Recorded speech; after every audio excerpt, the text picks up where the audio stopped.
নমস্কার, আপনারা কি আমাকে চিনেন? আমি হলাম মোবাইল। আমাকে ছাড়া কেউ থাকতে পারে না। বর্তমান যুগে আমাকে ব্যবহার করা হয়। দেখবেন আমার ভিতরে কি কি আছে, তাহলে দেখুন। নমস্কার, আমাকে চিনেন? আমি কে? আমি হলাম হোয়াটসঅ্যাপ। আমাকে সবাই ব্যবহার করে। আমার ভিতরে ছবি, নাটক, আরো কত না কি। আমি হলাম হোয়াটসঅ্যাপ। নমস্কার, আমাকে কেউ চিনে? আমি হলাম টিকটক। আমাকে সবাই ব্যবহার করে। নাচ, গান, রিলস, আরো কত কিছু না বানায়। আমি হলাম টিকটক। নমস্কার, ত্রিপুরা রাজধানীর নাম কি আপনারা জানেন? ত্রিপুরা রাজধানীর নাম হলো আগরতলা। আমার কাছে ভগবানের থেকেও বেশি খবর থাকে। কোথায় কি আছে, কে কি করছে, আমি সব জানি। আমার নাম গুগল। নমস্কার, আমাকে কি আপনারা চিনেন? আমি হলাম ফেসবুক। আমাকে ব্যবহার করে না যে এমন কেউ নেই। আমার কাছে সব আছে। আমি হলাম ফেসবুক। নমস্কার, আমাকে সবাই চেনেন? আমাকে ব্যবহার করে গানের তালে তালে ভিডিও বানায়, ফটো পোস্ট করে, আরো কত না কিছু করে। আমি হলাম ইস্তেখা। নমস্কার, আমাকে কেউ চিনেন? আমি হলাম ইউটিউব। আমাকে দিয়ে মানুষ নাচ, গান, রিল, শর্ট ভিডিও সবে আছে। আমি সবাইকে কার্টুনে দেখাই। আমি হলাম ইউটিউব। নমস্কার, আপনারা কি আমাকে চেনেন? আমাকে ব্যবহার করে মানুষ মনের কথা খুলে বলে। সেকেন্ডের মধ্যে আমি সব কথা পৌঁছে দিই। আমি হলাম টুইটার। মারো মারো, পিছে দেখো, পিছে। নমস্কার, আমি হলাম ফ্রি ফায়ার। আমাকে সবাই খেলে।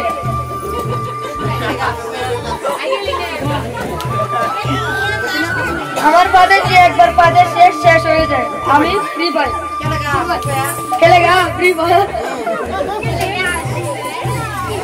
সকালে উঠিয়ে আমি মনে মনে বলি, সারাদিন যেন আমি ভালো হয়ে চলি। আমাকে পড়ে সবাই বড় হয়, শিক্ষিত হয়, জ্ঞানী হয়। আমি হলাম বই। আমি বাবা বাবা, আমার তো কালকে অঙ্ক পরীক্ষা। আমাকে অঙ্কগুলো বুঝিয়ে দাও না, আমি সব ভুলে গেছি। না বলি, আমার একটা সময় না, একবার অবশ্যই মাকে গিয়ে বলো। ঠিক আছে। মা মা, আমার তো কালকে অঙ্ক পরীক্ষা। আমাকে অঙ্কগুলো বুঝিয়ে দাও না, আমি সব ভুলে গেছি। ঠিক আছে মামুনি, তুমি ঘরে গিয়ে বসো, আমি একটু পরে আসছি। একটু ব্যস্ত আছি তো, তাই। আচ্ছা।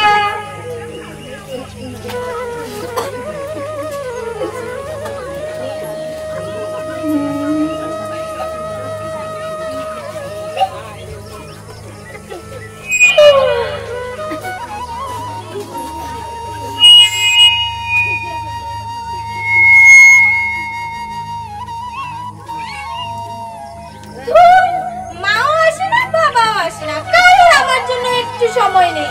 তারা কি জানে না আমার কালকে পরীক্ষা? একটু তো আসবে। তো আমি কি করব? ঘুমিয়ে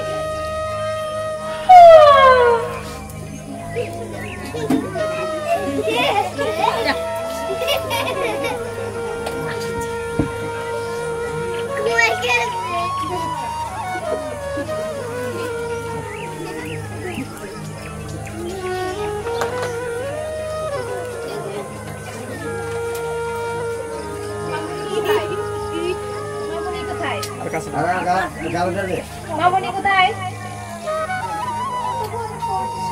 ও তো ঘরে পড়ছে। তুমি এখনো মোবাইল টিপতেছো? ও আচ্ছা, ভালো কথা। মামনি কয়েকদিন আগে থেকে বলছিল তার চোখ আর মাথা ব্যথা করছে। চলো আজকে ওকে ডাক্তার দেখিয়ে নিয়ে আসি। চলো ডাক্তারবাবু, আসতে পারি? আসুন, বসুন। আমাকে মোবাইলটা দাও না, আমি একটু মোবাইল দেখবো। না, একটু পরে দেবো। না, আমাকে মোবাইল দাও। আচ্ছা, বলুন আপনাদের কি সমস্যা? বাবু, কয়েকদিন আগে মেয়েটা বলছিল তার চোখ আর মাথাটা একটু ব্যথা করছে। একটু যদি দেখে দেন। তার চোখ আর মাথা ব্যথা করছে? হ্যাঁ। আচ্ছা আচ্ছা, তোমার নাম কি? আমার নাম প্রিয়াঙ্কা নাথ।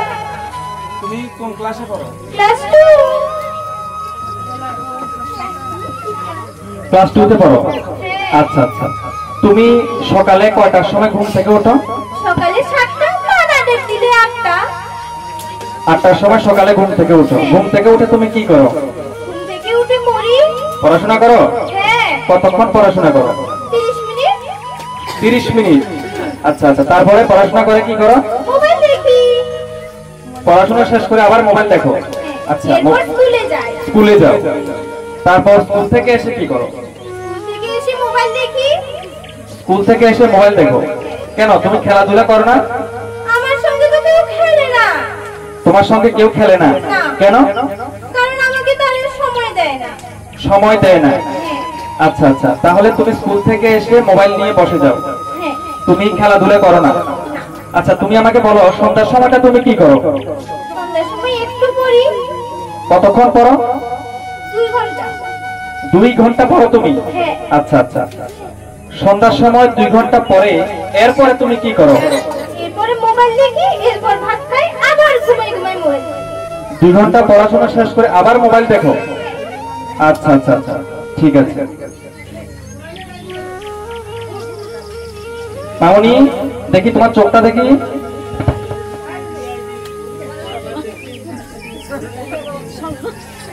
আচ্ছা, আপনারা আমার কাছে এসেছেন, আমি সমাধান পেয়ে গেছি। এখন আপনাদের মেয়ে যে সারাদিন মোবাইল দেখে, আপনারা কেন আপনাদের মেয়েকে মোবাইলটা দেখতে দেন? সমস্যা এখানে লুকিয়ে আছে, সমাধানটাও এখানে লুকিয়ে আছে। বুঝতে পেরেছেন আমি কি বলেছি? আপনি যে আপনার মেয়েটাকে সারাটা দিন সকালে ঘুম থেকে উঠে স্কুলে যাওয়ার আগে, স্কুল থেকে এসে রাত্রে ভাত খেয়ে ঘুমানোর আগে মোবাইলটা দিয়ে তাকে বসিয়ে দেন, এটা কি আপনারা ঠিক করছেন? আমার মনে হয় আপনার মেয়ের যে মাথা ব্যথা বা চোখের যে সমস্যা রয়েছে, যেটা আপনি বললেন, এই যে মোবাইলের স্ক্রিন থেকে যে রেডিয়েশনটা হচ্ছে, আমার কথা কি আপনারা বুঝতে পারছেন? মোবাইল থেকে যে রেডিয়েশনটা হচ্ছে স্ক্রিন থেকে, এটা কিন্তু আমাদের চোখের ক্ষতি হয়, আমাদের চোখের দৃষ্টিকে নষ্ট করে ফেলে।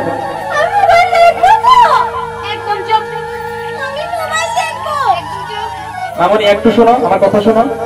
আপনারা এভাবে মোবাইল দিয়ে তাকে বসিয়ে রাখবেন না, তার সঙ্গে সময় কাটাবেন, তার সঙ্গে খেলা করবেন। সে কি চায়, সে কোথায় যেতে চায়, কি খেতে চায়, তার ইচ্ছাগুলি পূরণ করার চেষ্টা করবেন। সে আজকে স্কুল থেকে এসে তাকে হয়তো কোথাও বিকালে হাঁটতে নিয়ে গেলেন, সকালে ঘুম থেকে উঠে তাকে একটু প্রাণায়াম বা যোগা করালেন, এভাবে তার শরীরটাও ভালো থাকবে, মনও ভালো থাকবে। এভাবে সবসময় মোবাইলটা দিয়ে তাকে বসিয়ে রাখবেন না। যেহেতু সে বাচ্চা মানুষ, ক্লাস 2 তে পড়ে। তুমি কোন ক্লাসে পড়ো বলেছো?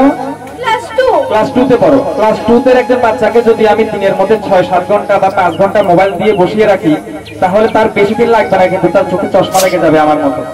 ঠিক আছে? সুতরাং মোবাইল দেওয়া চলবে না।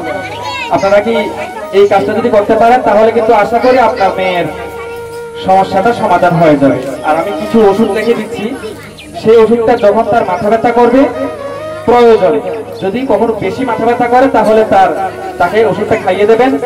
আর প্রয়োজন ছাড়া ওষুধ ব্যবহার করা কিন্তু ভালো না। ঠিক আছে? মনে থাকবে, আপনারা এই কাজটা করুন, তাহলে আপনাদের মেয়ের উপকৃত হবে। এবং চোখ হচ্ছে আয়না, চোখ হচ্ছে রত্ন, এই রত্নটা বেঁচে যাবে। আমি কিছু ওষুধ লিখে দিচ্ছি, ওষুধগুলি আপনারা ফার্মাসি থেকে নিয়ে নেবেন।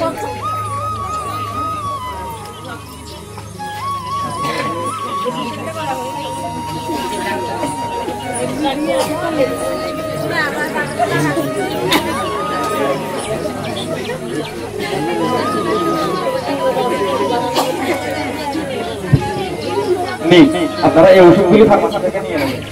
আশা করি আমি যেভাবে বলেছি সেভাবে আপনারা কাজটা করবেন, আপনাদের মেয়ের উপকার হবে। ঠিক আছে? ভিজিট 200 টাকা। ঠিক আছে? পরে যদি কোনো সমস্যা হয় আমার সঙ্গে যোগাযোগ করবেন। আমরা জানি মোবাইল ব্যবহারের ক্ষতিকারক দিক, তবুও আমরা মোবাইল ব্যবহার করি। আমি অনুরোধ করব, মোবাইলটা যত বেশি কম সম্ভব হোক ব্যবহার করার জন্য, প্রয়োজন ছাড়া যেন তোমরা মোবাইল ব্যবহার না করো। চলো আজকে আমরা এই শুভ দিনে একটা শপথ বাক্য পাঠ করি। সেই শপথ বাক্যটা তোমরা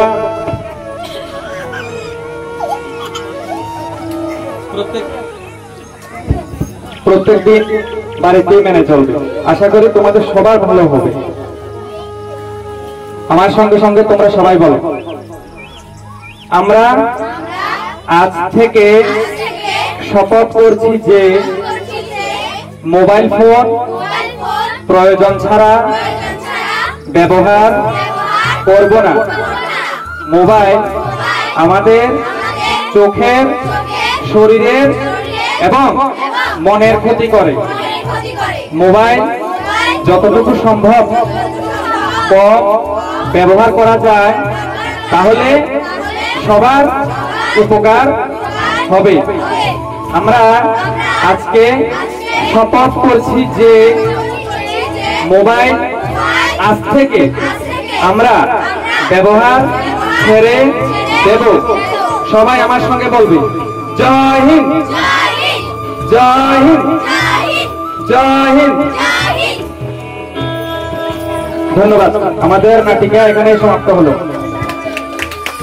সবাই একটা জোরে করতালি হয়ে যাক।